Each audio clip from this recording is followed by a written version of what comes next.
कैसे आप सब ठीक ठाक। अनदर मॉर्निंग माशाल्लाह शुरू हो चुकी है और हम रेडी हो चुके हैं और जा रहे हैं कहाँ, शॉपिंग करने। क्योंकि शॉपिंग का कहते हैं ना मौसम है, तो हमने सोचा कि ना मौसम का फ़ायदा उठाया जाए, तो शॉपिंग का फ़ायदा उठाएंगे हम।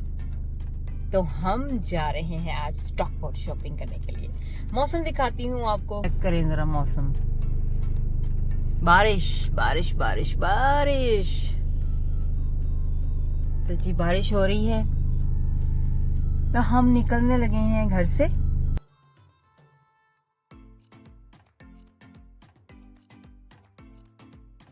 यहाँ पे हम फिर शॉपिंग कर रहे थे, एचएम भी गए हैं। बेटे को कुछ चाहिए थे एलपी, जो रिकॉर्ड प्लेयर के सीडी होती हैं, तो वो चाहिए थी, तो वो देख रहा था यहाँ पर। तो उसे काफ़ी अच्छी मिल गई हैं, क्योंकि बहुत देर से वो ढूंढ रहा था। तो मैं यहाँ पे बस वीडियो बनाने में मसरूफ़, क्या करूँ, वीडियो ही बनाना था। तो फिर उसके बाद हम आ गए यहाँ पे नांडोस पे। तो हमने कहा भूख लगी हुई है, खाना भी खाना है, तो खाना खा लेते हैं।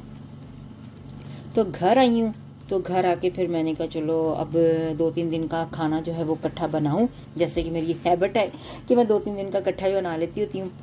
यहाँ पे मैं समोसे वगैरह भी बना रही हूँ, कैटलेस भी बना रही हूँ। तो मैंने ये कैटलेस, यहाँ पे चने चाट बनाई है, साथ में समोसों का ये मटेरियल बनाया हुआ है, ठीक है। तो मैंने कैटलेस भी बनाए हैं साथ में। तो आज समोसे, तो साथ साथ में यहाँ पे पक रहा है, क्या पक रहा है, आलू गोश्त। जी हाँ, आलू गोश्त बन रहा है, साथ में राइस बन रहे हैं। तो आफ्टरनून में हमने नांडोस खा लिया था, तो शाम का मैंने कहा चलो ज़रा अच्छा सा बनाते हैं।